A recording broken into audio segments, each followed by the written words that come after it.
दोस्तों नमस्कार। पिछले वीडियो में हमने आपको एमसेप्ट इंजेक्शन के बारे में डिटेल से जानकारी दी थी कि आखिर एमसेप्ट इंजेक्शन को कहां कहां यूज़ किया जाता है, किस तरीके से यूज़ किया जाता है, क्या क्या इसका रोल रहता है। और उस वीडियो पर आप सभी का बहुत अच्छा प्यार मिला, लेकिन एक कमेंट्स मैं देख रहा था आप लोगों का जो कॉमनली आ रहा था, यानी कॉमनली कई कमेंट्स ऐसे थे जो एक दूसरे से मिलते जुलते थे और उनमें यह था कि एमसेप्ट इंजेक्शन को क्या हम किसी अन्य इंजेक्शन के साथ लगा सकते हैं। तो भाई अन्य इंजेक्शन के साथ तो आराम से लगा सकते हैं, लेकिन कई भाइयों ने कहा था कि अन्य एंटीबायोटिक के साथ लगा सकते हैं क्या। तो सारे प्रश्नों के जवाब आज आपको इसमें मिलने वाले हैं।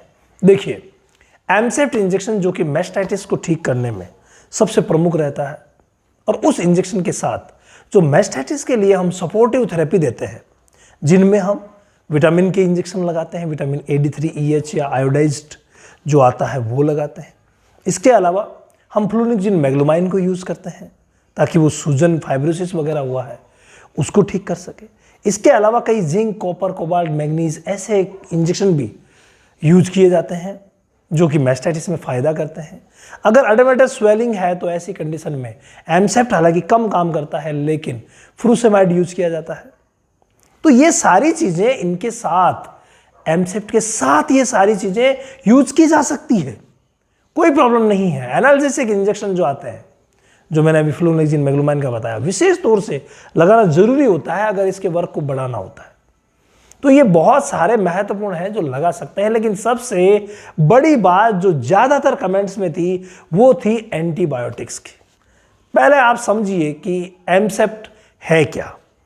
एमसेप्ट की अगर हम फार्माकोलॉजी देखें तो ये एक ब्रॉड स्पेक्ट्रम सेफेलोस्पोरिन है, यानी इसका ग्रुप कौन सा है, सेफेलोस्पोरिन है, और ये ब्रॉड स्पेक्ट्रम है। ब्रॉड स्पेक्ट्रम का मतलब क्या हुआ, ये ग्राम पॉजिटिव बैक्टीरिया को भी मारेगा तो ग्राम नेगेटिव बैक्टीरिया को भी किल करेगा।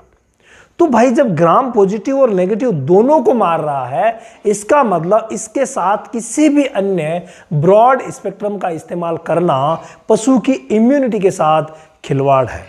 यानी इसके साथ कभी भी पशु चिकित्सक ब्रॉड स्पेक्ट्रम का इस्तेमाल नहीं करते हैं। यानी दो ब्रॉड स्पेक्ट्रम एंटीबायोटिक का एक साथ इस्तेमाल नुकसान साबित होता है पशु के लिए। एक बार के लिए रिजल्ट जरूर मिल जाता है, लेकिन भाई पशु की इम्यूनिटी बहुत ज़्यादा डाउन हो जाती है। तो पशु चिकित्सक कभी भी इस एमसेप्ट के साथ कोई ब्रॉड स्पेक्ट्रम एंटीबायोटिक यूज़ नहीं करते हैं, ठीक है। इसके अलावा अगर एक गली में सोचें, एक वे में सोचें, अगर एक्चुअल डायग्नोस हो गया है और हमें पता चल गया है कि जो मैस्टाइटिस हुई है वो ग्राम पॉजिटिव बैक्टीरिया से हुई है, तो वहां उस स्थिति में इसके साथ ग्राम पॉजिटिव बैक्टीरिया के अगेंस्ट जो काम करने वाले अच्छे एंटीबायोटिक्स हैं उनको कई बार पशु चिकित्सक यूज करते हैं।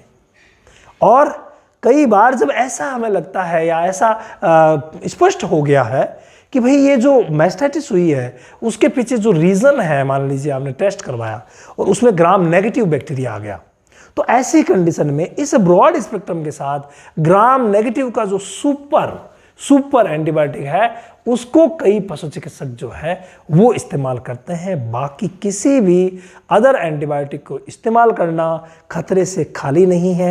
एक बार रिजल्ट मिल भी सकता है, लेकिन पशु की इम्यूनिटी के साथ, पशु के साथ ये बहुत बड़ा खिलवाड़ होता है। इसीलिए इसके साथ आप किसी भी अन्य ब्रॉड स्पेक्ट्रम का इस्तेमाल नहीं करें।